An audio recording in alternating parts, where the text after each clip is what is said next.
सांग मैंने नमस्कार जय जगन्नाथ आपको समस्त को शिवरात्रि अनेक अनेक शुभेच्छा और शुभकामना। आज मो लुक आम ए चलू किशोरगुट्टा मंदिर।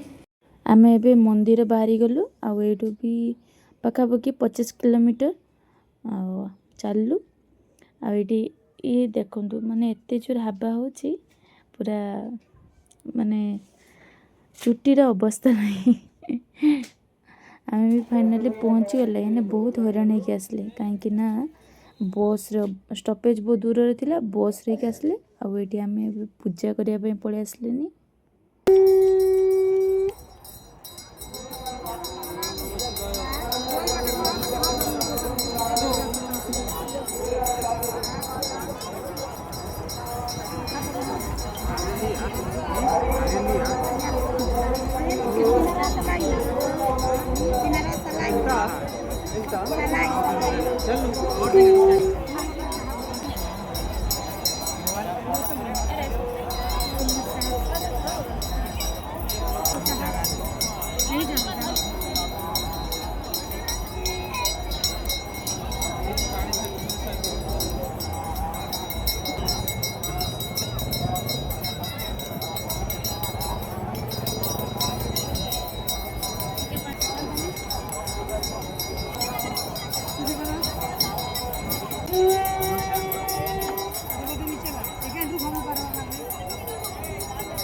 रात घूमता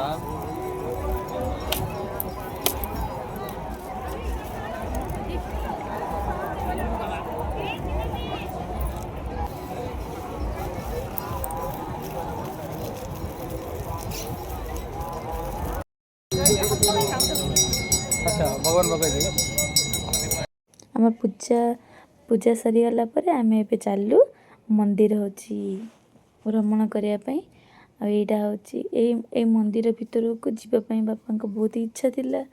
हेने आज जमी भिड़ हो मंदिर भितर को जाइबनी कहीं बहुत दूर हूँ लाइन लगी और छोट छुआ को धरिकी तो एत आम पेसेंस नहीं जे मंदिर हूँ भितर को एंट्री करिया से आम बाहर साइड रे आम बुलिकी पलि आसले बाहर बाहर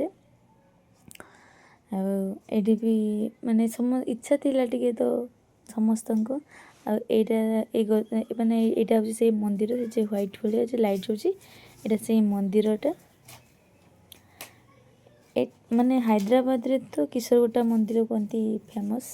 जागर दिन देखो बहुत सारा हूँ लिंग बस पहाड़ उपर ये छिड़ा आम जो जाऊे देखिए छिड़ा माने पखापाखि हैदराबाद टोटाल तो देखा जाए किसी भी देखा जाए देखो पूरा मस्त देखा जाऊँगी पूरा आज मंदिर को भी डेकोरेशन मस्त है देख बहुत सुंदर देखा नहीं एटा बहुत दूर रुए फोटोटा माने एटा आम बहुत दूर रू मंदिर एरिया टी भी बहुत बड़ आते माने अंधार भितर भी बहुत सुंदर लगुच बहुत बढ़िया लगिला हेने ए वर्ष टिके माने बहुत पब्लिक की हैरान करने बहुत व्यवस्था करा जायछि। तापर आम आसिकी मेला रे एंट्री कले ये साइड रे देखो लाइन लगी यहाँ हूँ से लाइन जानीपे माने यहाँ पहाड़ तले लगी समस्ते पहाड़ चढ़ी स्टेप रुचे तापर हूँ आम तो आज किसी खाइबानी कारण बापा मोर उपास था जूस फूस खाइले पिया पुई सारिकी मेला बुले यहाँ देख गोटे इंटरेस्टिंग यहाँ गोटे बट गचरे केते सुंदर फूल फुटी बहुत बढ़िया लगे आम घर को भी रिटर्न पलि आसले